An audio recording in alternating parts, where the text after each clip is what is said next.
वर्तमान सरकार के साथ कैसा सपोर्ट मिला आपको? वर्तमान सरकार में कोई दिक्कत हुई? दिक्कत तो ऐसे नहीं हुआ, लेकिन हाँ कहीं कहीं चीजों में थोड़ा बात करने के बाद भी माननीय मुख्यमंत्री जी ऑनलाइन हम बात किए थे माइंस को लेकर।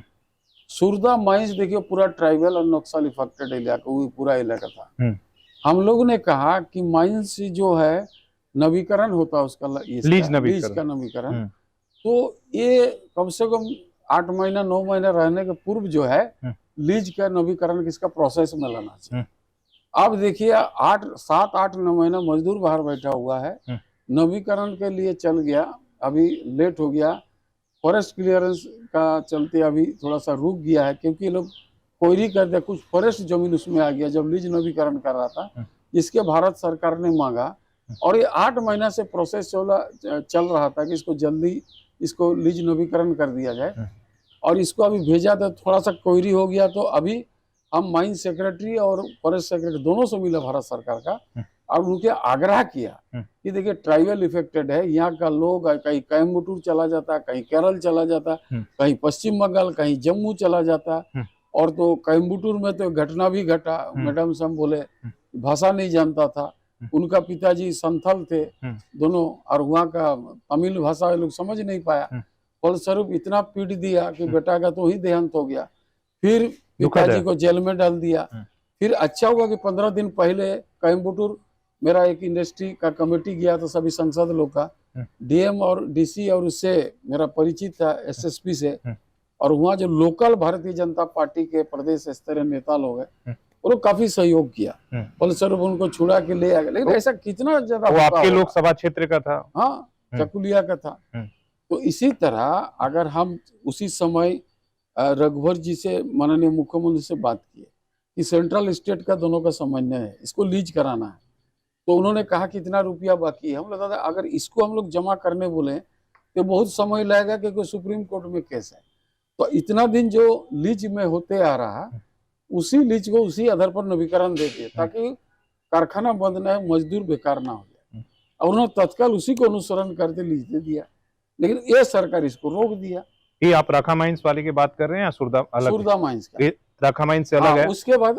उसके बाद ये ओवरलैपिंग का दोनों का लड़ाई था, सुरदा आपका यूसीएल और एचसीएल का।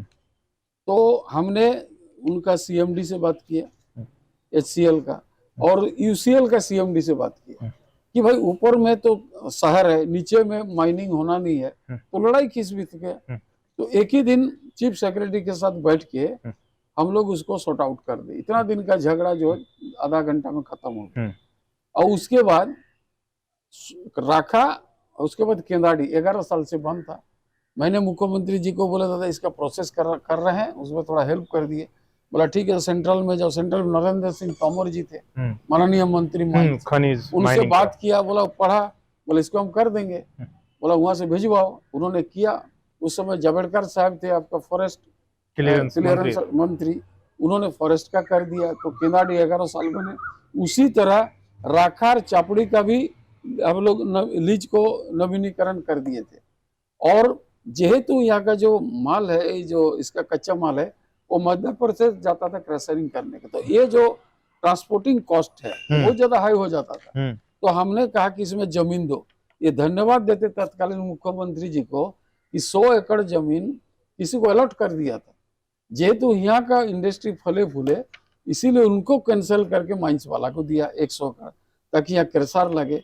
लेकिन वर्तमान सरकार 4 साल गुजर गया, 4.5 साल, ना सुरदा पर ध्यान दिया, ना राखा पर ध्यान दिया, ना चपड़ी। मतलब वो चालू नहीं हुआ? नहीं हुआ। इसलिए कि 2019 में हम राखा, जब चुनाव था, राखा माइंस गए थे, मुख्यमंत्री और आप दोनों गए थे, और वहां के लोगों ने बहुत उम्मीद से कि ये सारा कुछ चालू होना है, और एक घोषणा भी हुआ था, और लोगों को उम्मीद थी। तो वो माइंस के जो राखा माइंस है, घाटशिला में है, सुरदा में है, मूसाबनी में, जितने भी माइंस बंद हुए हैं, उसको लेकर कोई भी चालू हुआ है या कहाँ तक प्रोसेस पहुंचा? अभी वो सुरदा वाला जैसे यहाँ से हो जाएगा, लगता शुरू हो जाएगा, लेकिन तो रनिंग था ना, पहले से रखा था, कभी बंद नहीं होता। और केंदाड़ी भी प्रोसेस में है। अब हम बोले राखा और चपड़ी, ये दिनों को प्रोसेस में वो लोग अभी डाला है, इसका नवीनीकरण यहाँ से हो जाए स्टेट गवर्नमेंट से, तो फिर वहाँ से एनओसी लेके चालू करे। विश्वास करे, राखा चपड़ी ये सारे माइंस अगर खुल गया, घाटशिला में एचसीएल भी, हाँ, तो आप समझ लीजिए अप्रत्यक्ष प्रत्यक्ष रूप से 12 से 14 हजार आदमी को वहाँ काम मिलेगा। और दूसरा बात है कि तो जमशेदपुर पलायन से में बाहर भी एक इंडस्ट्री जो खड़ा हो जाएगा। खड़ा हो जाएगा।